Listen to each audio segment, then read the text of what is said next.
Alright, today we're going to do some maintenance stuff. We're going to put a chain slider on. This one's pretty ripped and dry rotted.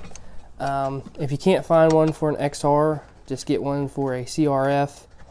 Same thing, the CRF100s, that is. A lot of stuff that I bought for this, maintenance-wise, that's what I bought it for. Because the XR stuff is hard to find nowadays, especially plastics. So we're going to be doing a lot of maintenance in this video that needs done. We got a new chain, new sprockets going to be getting on there, new adjusters, stuff like that. So just maintenance today and a little bit of modifications. If you stick around to the end of the video, you see the finished product of this bike. And if you stick around to the end of the video, clear at the end, I show you the difference between the carburetors and why I went with the Nibbi. The Nibbis are a really good carburetor for these bikes. I'm running a 24 millimeter, and honestly, this thing rips. At the time of editing this video, I actually was ripping on it all weekend and never had a problem with it. So we're going to go ahead and put the smaller front sprocket on, so we get a little bit more low-end torque for the woods, because that's basically what we ride. So it's pretty self-explanatory how to swap it out. If you ever worked on dirt bikes before, this is how it's done. It's got a little keeper you turn and line up the bolt holes, and you tighten it down. Just make sure this keeper doesn't rub the chain. That's the only thing you have to watch out for. Now, one thing you don't see in this video is me replacing the rear sprocket, which it does get done, but I am putting the adjusters on to make sure they do work. We're gonna go ahead and throw those on. I already put the one on the other side. Basically what I wanted to see if it bottoms out, and that way I can order the chain. So 3 fingers, that's where you want it. Underneath the chain, you put your 3 fingers right behind the slider, and that's how tight you want it. You don't want to go any tighter or any looser. So I'm just gonna go ahead and throw it back together.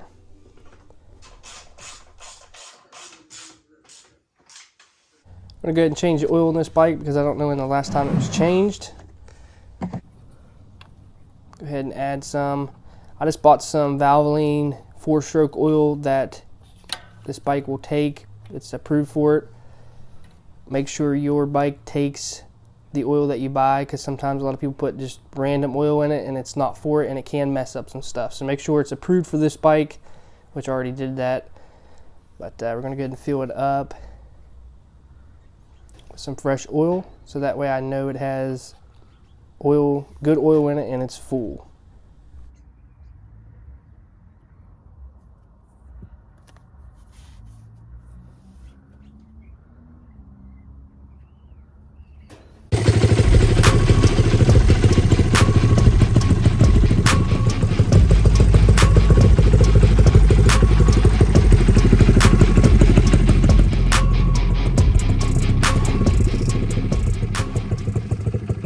Finished product. I do have some stuff to do yet, like paint the frame and the swing arm and put the new chain on it and some new brakes. But this project was really fun to do. I put some cool stuff on this bike, and this bike rips because I've been ripping on it all weekend.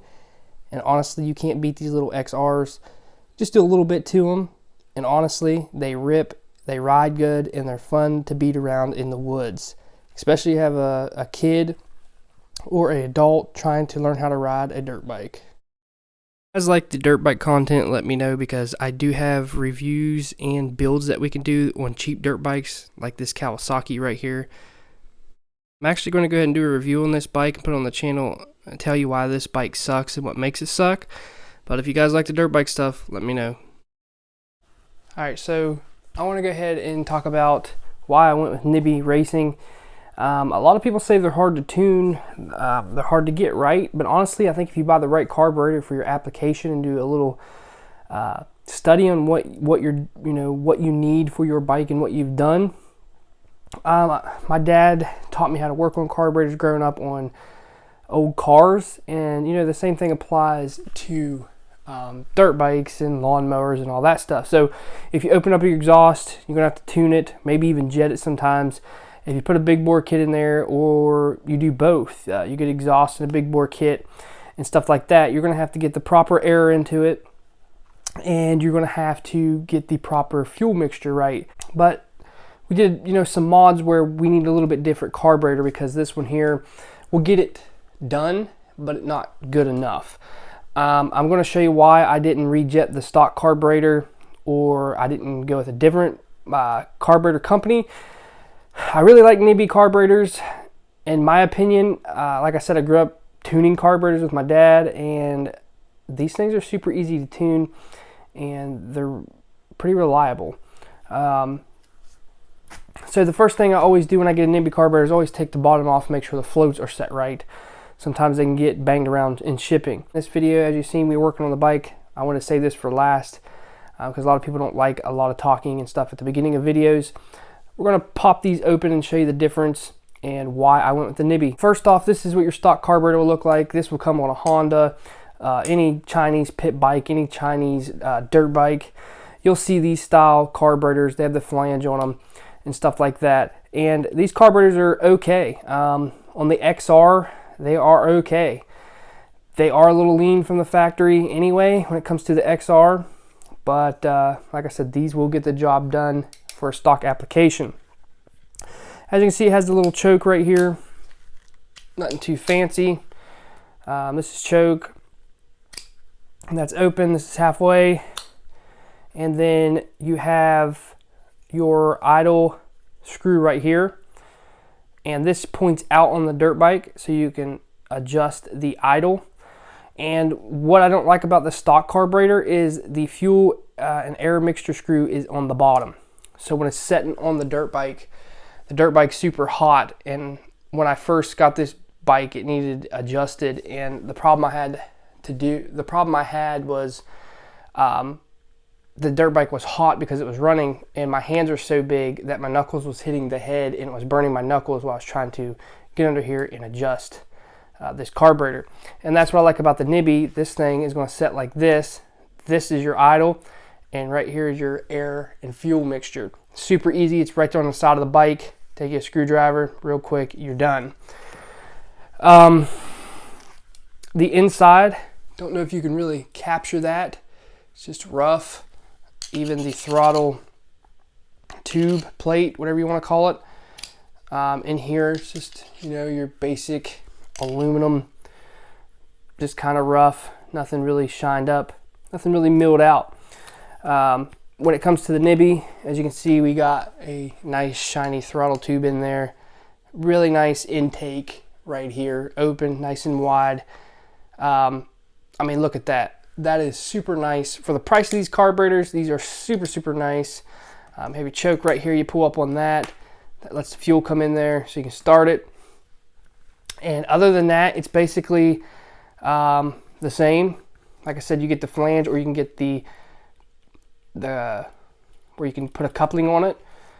But basically, it's a little bit shorter, but honestly, I love my Nibbi carburetor. So let's go ahead and break the seal on the stock carburetor. Just want to show you inside a little bit of the difference, a little bit of quality difference.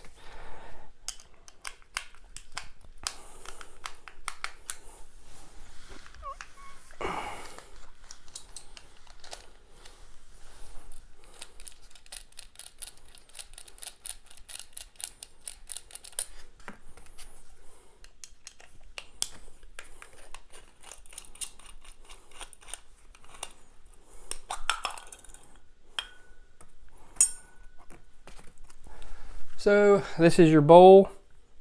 You got your seal, and as you can see, here's the floats. And you want these floats, the lines in the floats right here, you want it parallel with the bottom of the carburetor. And I always check carburetors I get shipped in the mail to make sure that these are set right, because a lot of people just throw a carburetor on. It's not the manufacturer's fault, just sometimes they get banged around, but a lot of people throw a carburetor on and say it's junk because it's flooding out the, you know, the overflow, which you just got to know what you're doing. You got some jets here. You have your idle jet, and then, you know, your pilot jet. Here's your jets right here. These normally get plugged up. A lot of times on these little dirt bikes like the XR100s and the XR80s and the C, and just any and the CFR and the CFR100s and the CRF100s. The bike won't idle, but it will take its gas, like you can rev it up. Usually these jets, this jet right here is plugged up and you take it out and clean it. I use guitar strings to clean these out. You can take these jets out and clean it. I usually disassemble the whole carburetor and clean it, blow out all these and all that stuff and make sure it's all clean. But if your bike won't idle, it's probably this jet right here that needs clean, but while you're in there, you might as well clean the rest of it. But that is the inside of a stock carburetor. It's pretty basic, nothing fancy. It's just something to get your bike running. Does it need a bottle?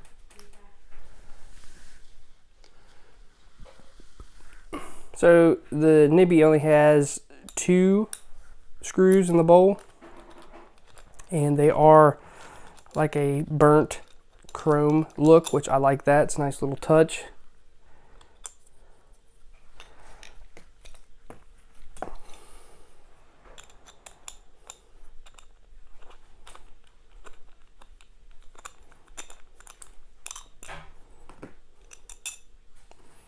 And then you go ahead and pop this off just like this. Now, as you noticed, there's going to be like a little jet right here. It goes in between those floats. Make sure you know how it goes back on, because a lot of people jam this stuff together and they can't get it back together, and they jam it together and bend a bunch of stuff. So it just comes off just like that right there. So there is the Nibbi bowl. There's the floats. And it has a little plastic piece right here around the jets, which it just pops off like that. And these carburetors do come with extra jets, so you can jet it. But that's the inside. It's basically almost the same, honestly. But in my opinion, it's just a little bit better built. And for an upgrade and get a little bit more power, the Nibbi is the way to go. I mean, it's just a little bit more put together, and the overall finish of the Nibbi is really nice. It just gives your bike a look that nobody else has, and it also gives it the horsepower gain that you need to get your bike to rip a little bit. And like I said, these are super easy to tune, and they're not bad at all. It's got your little overflow right here, but honestly, I really love the Nibbi carburetor. So we're going to go ahead and put the bowl back on. We'll take the throttle tube out and check it out. As you see, it just goes right back down on there, no problem. You don't have to jam it down on there. It should go right back on there, no problem.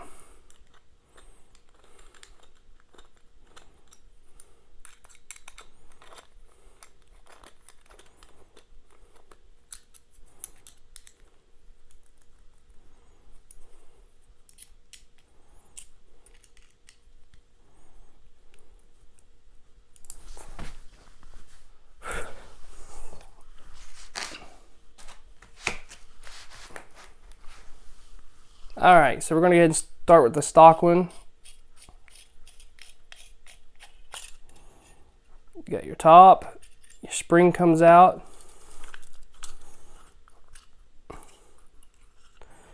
And here is the, I call it the throttle tube, I don't know the correct term. But it's kind of rough. Here's your needle jet. And your little clip in there holds your needle jet in. And here's the inside of that thing. It's kind of rough, but it's just your basic carburetor, right? So when we get to the Nibbi, unscrew the top. Has a bigger spring but shorter. And you're going to have a plastic spacer that goes on the top that the spring sets on. And this is the chrome piece right here. And there is your needle jet. Now, one thing about this needle jet, it's super smooth. It's got some kind of coating on it. I don't really know what it is, but this one's kind of rough, the stock one. And here are the side-by-side comparisons Like I said, you won't be able to put this in the Nibbi because it just won't fit. It's not, the parts are not interchangeable. But it's really, really well built. I mean, it's polished up, and it should give you a lot of ride time on this carburetor. It's not like the stock, the junky stock one that you get off Amazon, it's not like this ones you get off Amazon like this. These will do for, a kid getting that bike out there. But for an adult that's fixing up a dirt bike like I am, honestly, these Nibbis are the way to go. They don't break the bank, and they're super easy to work on, super easy to get parts for, and honestly, they're super well built. The shipping's super fast. The customer service is great. You can't ask for a better customer service. Every time I have a question, they answer it. I don't really wait for an answer. They usually answer right back. So if you're looking for a carburetor, doesn't matter if it's for a pit bike, a Coleman trail bike that you get from Tractor Supply, any kind of bike, they have a carburetor on the website. So go check out Nibbi Racing. I'll leave the link in the description, and I will leave all the parts that I got from Nibbi in the description also. Overall, this carburetor looks better, it performs better, and it's super easy to tune. Like I said, the fuel air mixture screw is right here on the side of the dirt bike. You have a nice big wheel to adjust your idle. This is on the bottom, the idle air adjuster screw, and it's right against the head of the motor bike on mine anyway, and it's hard to get in here to adjust it properly. And you have a idle screw over here. So overall, these Nibbis are the way to go if you're building a bike. I'm not a brand snob, but for my application and for a lot of applications, I use these Nibbis. So a lot of people use these on those trail bikes too, from Tractor Supply. So I just thought I'd tear into this carburetor, show you what it looks like, so you can make a decision. Like I said, check out their website. They don't only sell not only do they sell carburetors, they sell grips, goggles, all kinds of stuff, throttle cables, all kinds of upgrading stuff that you can get for your bike. So check out Nibbi Racing. So that's the carburetors.